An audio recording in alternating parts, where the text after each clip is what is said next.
Good morning, dear Sangha. Today is Sunday, June the 7th, the year 2009, and we are in the Assembly of Stars Meditation Hall, Lower Hamlet, during our 21-day retreat.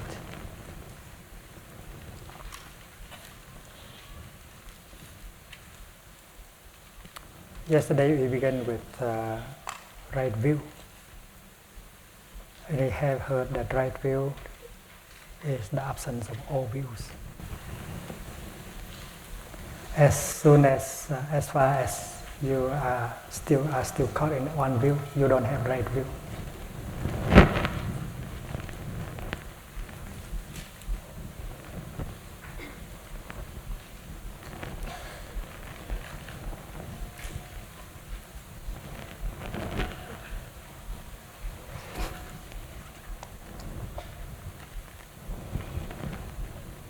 And it is possible for us to review all kinds of views and to transcend all of them.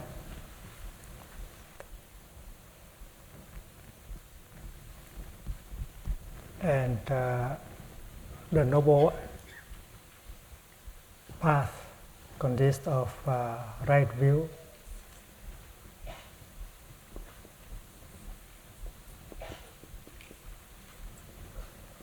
and then right thinking.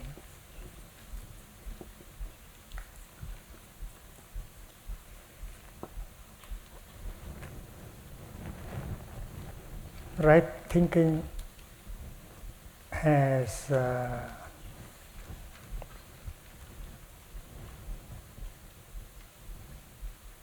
the connotation of right intention in it. When you think, you express also somehow your intention.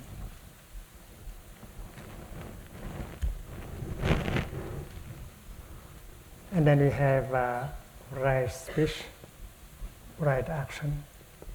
Right action means right physical action, bodily action. Because thinking is a kind of action already. Speaking is also a kind of action. Bring outcome. So right action here means right physical bodily action.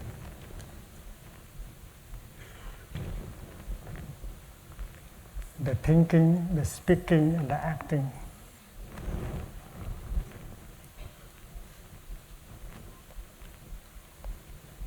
is what we perform every day, every moment of our daily life. And our life, the value of our life depends on the value of our thinking, of our speech, and our action. And in Buddhism, this is called a triple action. Triple action. Because thinking is the first kind of action. Because thinking can affect the world. If you think wrongly, the world will be destroyed. The world will suffer and you will suffer. So that is why you have to practice right thinking. And when you produce a thought in the line of right thinking, a thought that has no discrimination, a thought that goes along with non-discrimination, that goes along with interbeing, understanding, forgiveness, compassion. That thought will have an effect right away on yourself, on your health, on your mind, and on the world. And this is true. Produce right thinking can heal yourself, your body and your mind. And if you think in the wrong way, that destroy your body, that destroy your mind. So it's very important to learn how to produce a thought of compassion, a thought of forgiveness, a thought of understanding, a thought of discrimination. And that is right thinking. Right thinking can heal you and heal the world. And good practitioners are capable of producing right thoughts at every moment. And because we have right view, that is why it's so easy, it's so natural that our thinking will be right. And right view does not have discrimination. Right view is the insight of non-duality, interbeing, non-discrimination. And that is why thinking can change the world. And to learn the art of right thinking. Speaking also can change the world. If we are capable of saying something, of writing something in the line of compassion, understanding, non-discrimination, all embracing, we feel wonderful in our body and our mind. And that kind of right speech will have a healing effect. After you have been able to say something kind, forgiving, compassionate, you feel much better.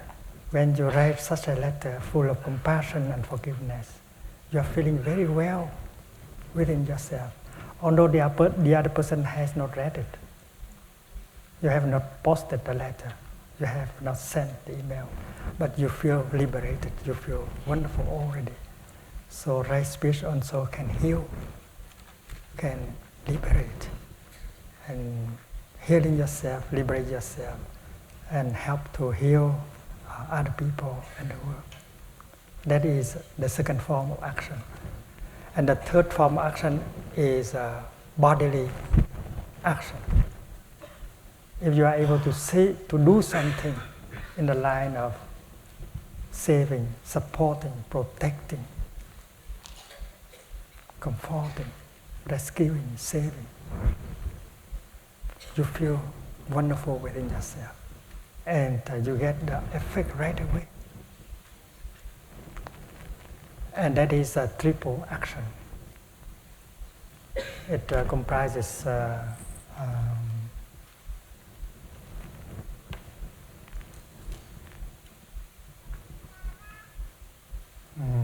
the body, involve the body. It involves the mouth, the speech, and it involves your mind consciousness. And this kind of action, we call it karma. Karma means action. Nghiệp. Karma.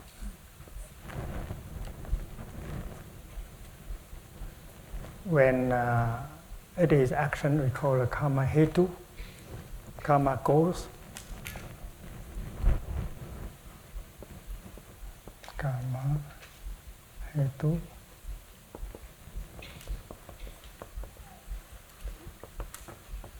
Karma cause. And when it is the fruit, we call it karma phala.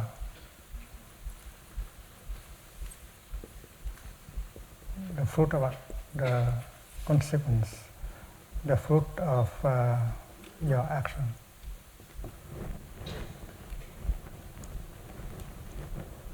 There's a French philosopher called Jean-Paul Sartre. He said that man is the sum of all his actions. L'homme est la somme de ses actes. It's very close to this. And if we understand action as a triple action, the way we think, the way we speak, and the way we do things. When we observe an orange tree, we see that the orange tree wants to fabricate beautiful leaves, beautiful blossom, and beautiful oranges. If the orange tree is healthy, and then she can produce these kind of things, very beautiful leaves, very beautiful orange blossoms, and very delicious oranges. And we humans, what we can offer is our thinking, our speech, and our action. It is possible to offer the best kind of thinking, the best kind of speech, and the best kind of action. Because that is our continuation. When we think, when we speak, when we do things, we produce. That is the outcome of our being. That's our product. And they will not be lost. They will continue in the cosmos. The effect of our thinking, the effect of our speech, and the effect of our action will continue. Whether this body is still there or it has disintegrated, our action continues. Karma continues. Karma as energy, karma cause, karma effect continue. When you produce a thought, that thought you have produced bears your signature. It's you who have produced that thought. You are responsible for that thought. If it is a thought of compassion, forgiveness, non-discrimination, you will continue beautifully because it has your signature in it. You are the author of the action. If you say something in the line of forgiveness, compassion, non-discrimination, and what you say has your signature in it, you cannot say that, no, I have not said that. You have said that. There's a signature, your signature in it. You cannot deny that. And action, the same. Whatever you have done, bear your signatures. And they have gone to the cosmos. They are always there. So even if this body is no longer there, you continue. So to say that when this body disintegrates, you are no longer there is a wrong view. So the so-called scientific view that there's nothing left after the disintegration of the body, that's a wrong view. According to Buddhist wisdom, the view of immortality, permanence, is a wrong view. Because according to our observation, everything is impermanent. Everything is changing. Nothing can be the same forever. So permanence is not the truth. But to say that when we die there is nothing left is also a wrong view. And that is also a pair of opposites.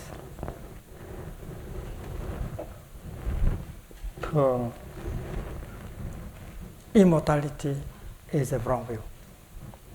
Because so far we have not seen anything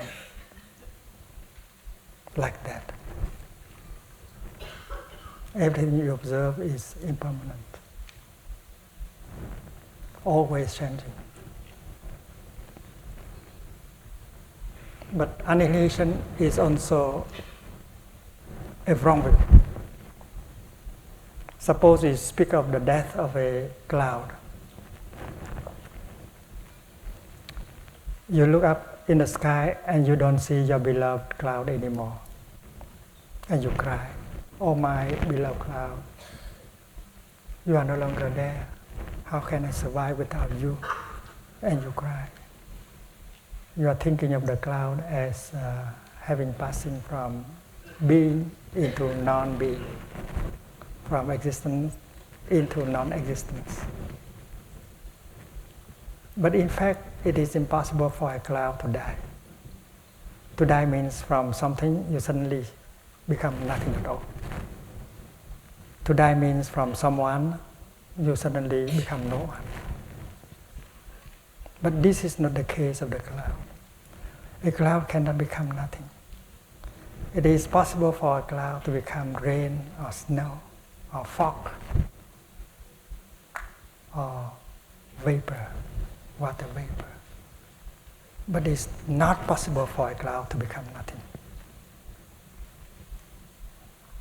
And that is why the view of annihilation is a wrong view. And if you are a scientist, and if you think that after the disintegration of this body, you are no longer there, you become nothing, you have passed from being to non-being, you are not a very good scientist. Because that is against evidence.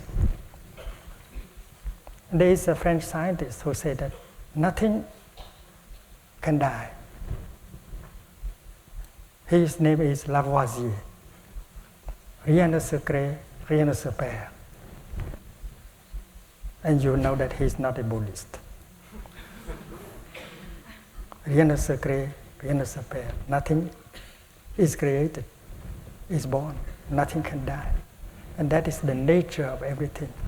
No birth, no death. Because birth and death are, again, is a pair of notions. The cloud in the sky is a new manifestation. Before assuming the form of a cloud, the cloud had been water vapor. The cloud had been water in the ocean, the heat of the sun created by the sunlight. So that is, you can call it her previous life. In her previous life, the cloud had been the water in the ocean, the heat, and so on. So being a cloud is only a continuation. A cloud has not come from nothing. A cloud always comes from something. So there is no birth, there is only a continuation.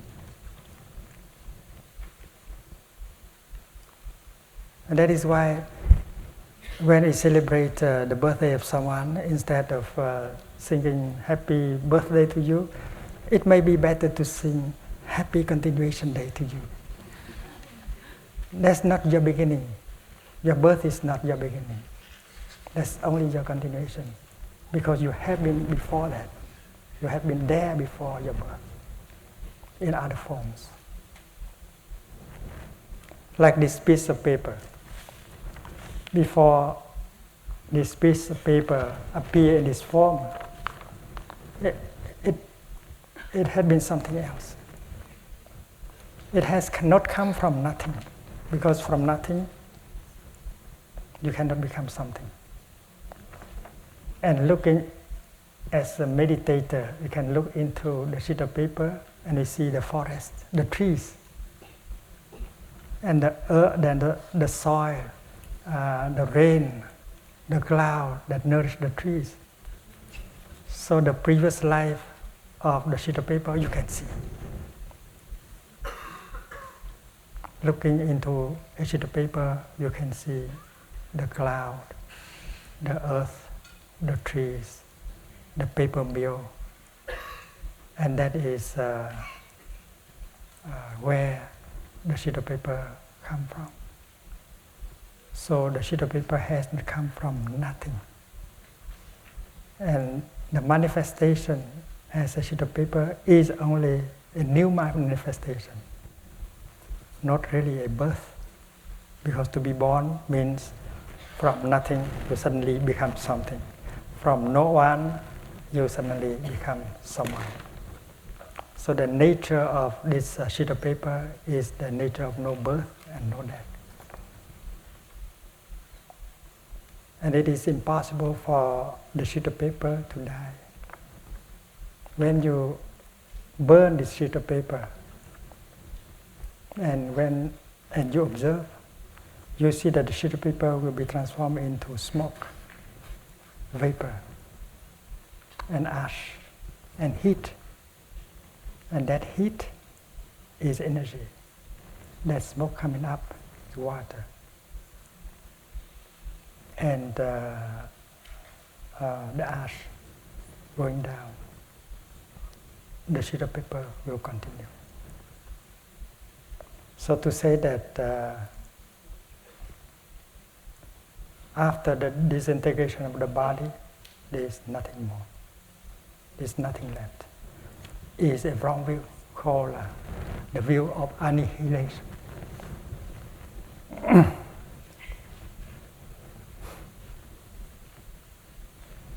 So right thinking is a kind of thinking that is based on right view.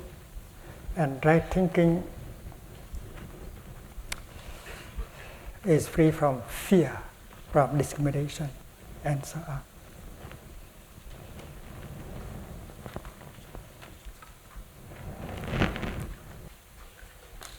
With the insight of interbeing, the insight of no self, the insight of non-duality, the thinking will have the chance to be right thinking, the speaking will have the chance to be right speech, and the action will have the chance to be right action.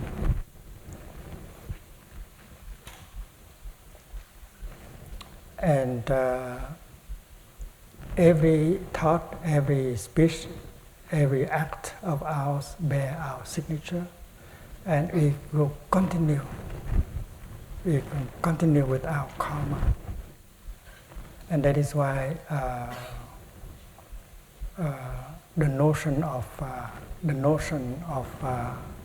immortality and the notion of annihilation are just notions, and they have to.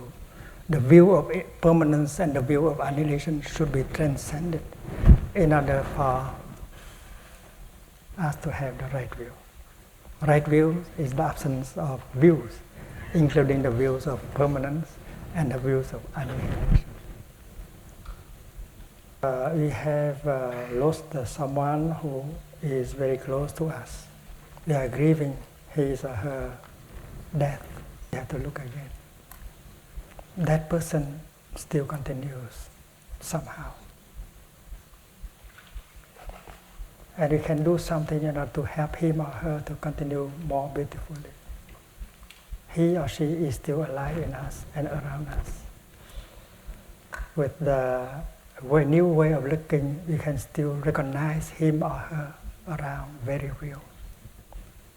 The way we recognize our beloved cloud in the cup of tea. When you drink your cup of tea, with mindfulness and concentration, you can get the insight that the cloud is your tea. Very close. You have never lost him or her. She is still alive, very close. And maybe in a more beautiful form, different forms than in the past. So that is kind of vision, that is kind of insight that we should have in order to overcome grief. Because we think that we have lost him, we have lost her. But that person has not died, has not disappeared. She continues, he continues in her new forms. And you have to practice looking deeply in order to recognize her continuation, his continuation, and support that. And by producing right thought, right speech, and right thinking, we can support him or her. Darling, I know you are there somehow. Very real to me. I'm breathing for you. I am looking around for you. I enjoy life for you, and I know that you are there, still there, very close to me, and you are in me. And we can transform our suffering. We can feel much better. We want to have right view. When we come to right mindfulness, samyak smriti,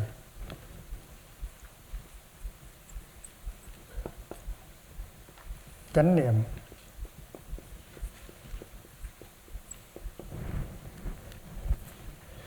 we know that together with right concentration, mindfulness can help bring right view.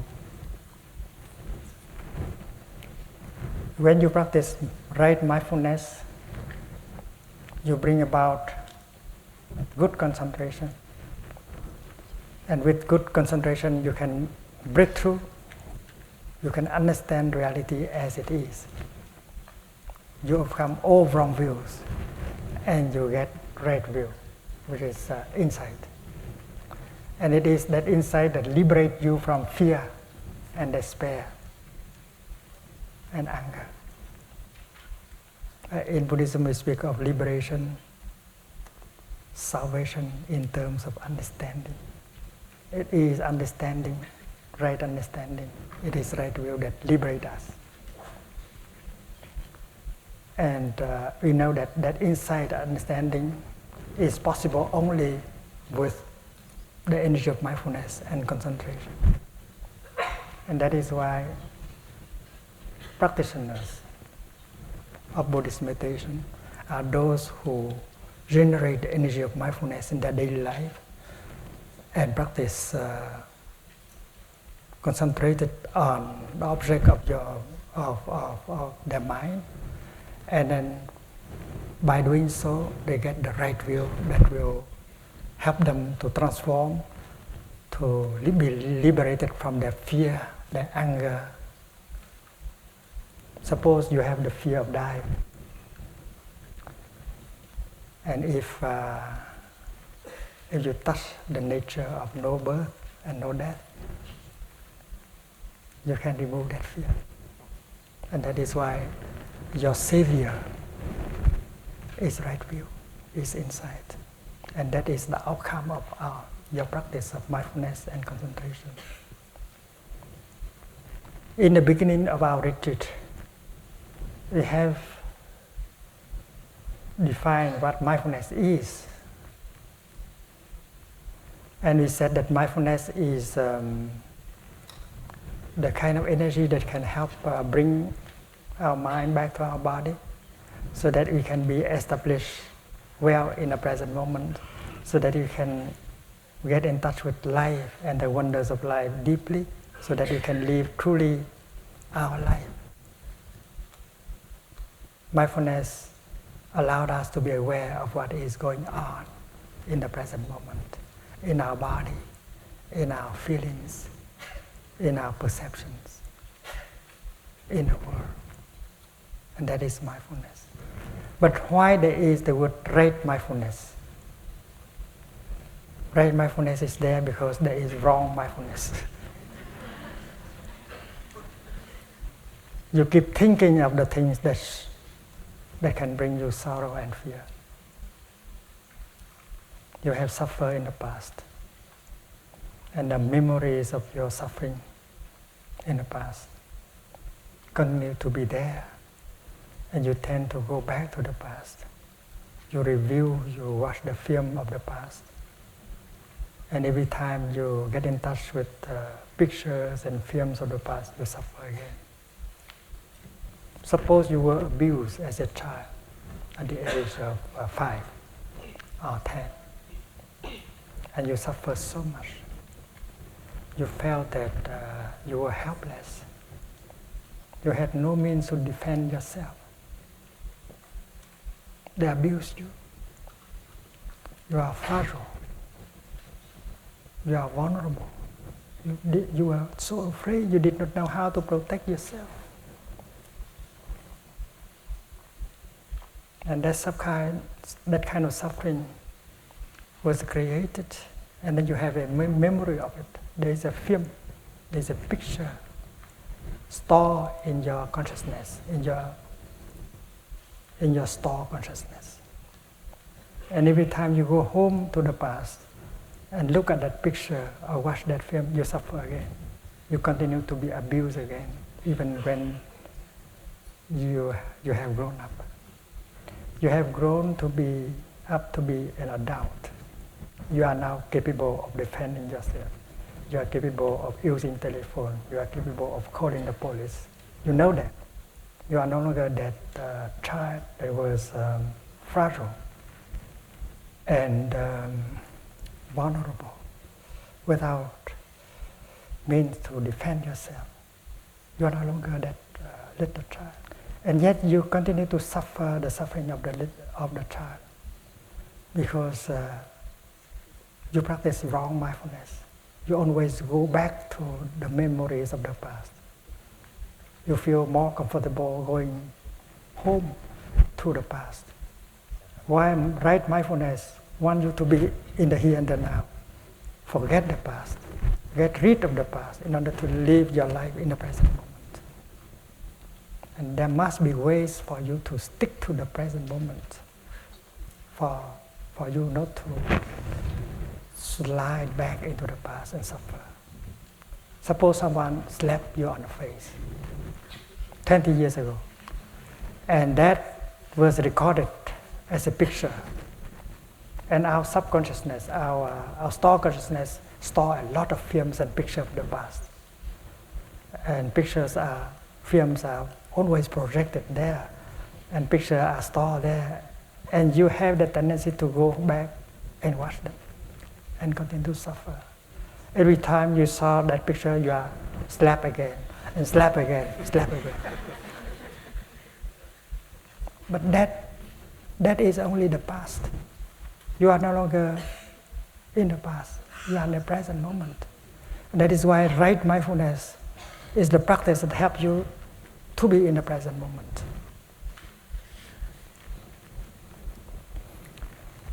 That did happen in the past, but the past is already gone. It's only pictures and memories. And if you keep going to the past and touch that is wrong mindfulness.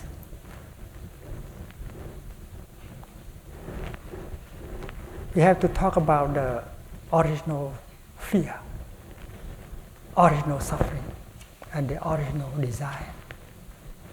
When we were a little baby, embryo, when we were still in the womb of our mother, we felt so comfortable. The weather is perfect.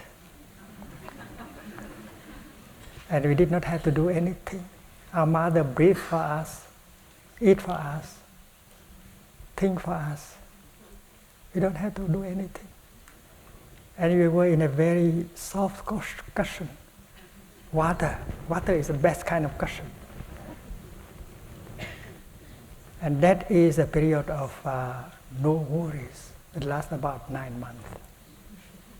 That's paradise. But the moment when we have to be born, that's a very difficult moment. The situation changed completely. You touch the hardship. They cut the umbilical cord. Now you have to breathe for yourself. Your mommy cannot breathe for you anymore. And you try your first in-breath. It's so difficult because there was liquid in your lungs. You have to spit out. You have to make an effort to expel that liquid from your lung in order to be able to breathe in for the first time. It's very difficult, it's very dangerous, you risk to die. And you were able to overcome that. And you breathe your first. And you are full of fear. Your concern is how to survive. You are so alone. You are so fragile. You are so vulnerable. Nobody can help you. And that is what we call the original fear.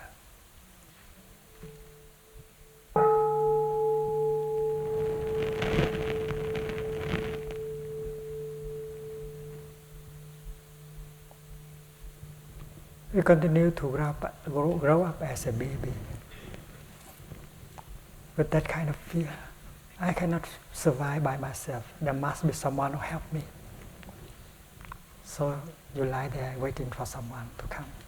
And that someone may be your mommy, the nurse, or your big sister, and you do everything you can in order to attract that person to come to you. And your belief is that without another person around, you cannot survive.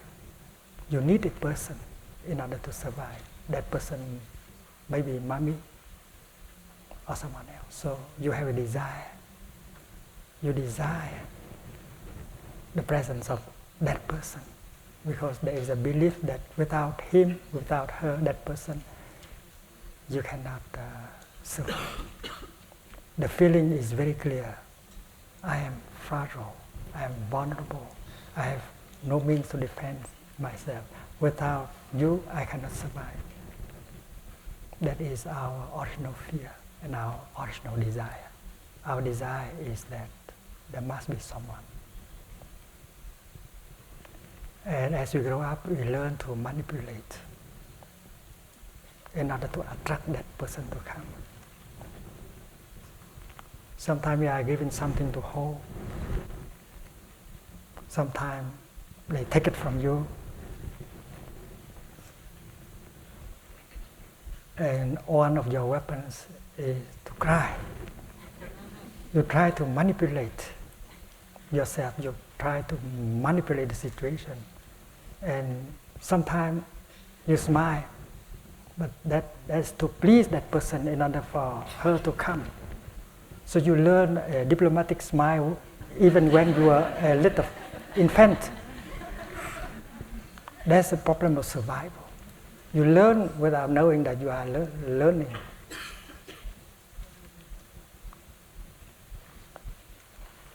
And that feeling that you are fragile, vulnerable, without means to defend yourself, you always need another person to be with you, is always there.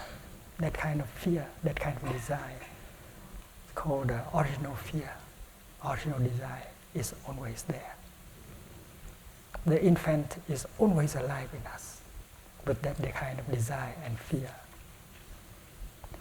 And in our present days, all our desire and fear are linked to that original fear and desire. If we work non-stop, accumulating more money, that's because of fear, original fear, that I cannot survive. We look for someone to love, to support us. Look for a lover, a man or a woman. That is also the continuation of your desire. When you were infant, you look for mommy. Now you look for another person to be your mommy, whether that is a young man or a young woman. So the new desire is only a continuation of the old desire. The new fear is only a continuation of the old fear. And there is a tendency for you to go back to being that child and suffer the suffering of that desire and suffer the suffering of that fear.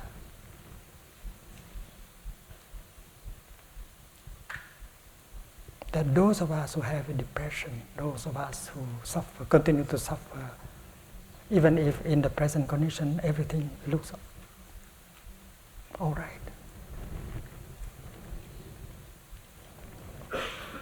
Because there is a tendency for us to go home to the past. We feel more comfortable with that home, even if in that home there is a lot of suffering. That home is deep down in the store consciousness where the films of the past are always projected. And every night you go home and watch the films and suffer. And the future is only a projection of the past, but fear and desire.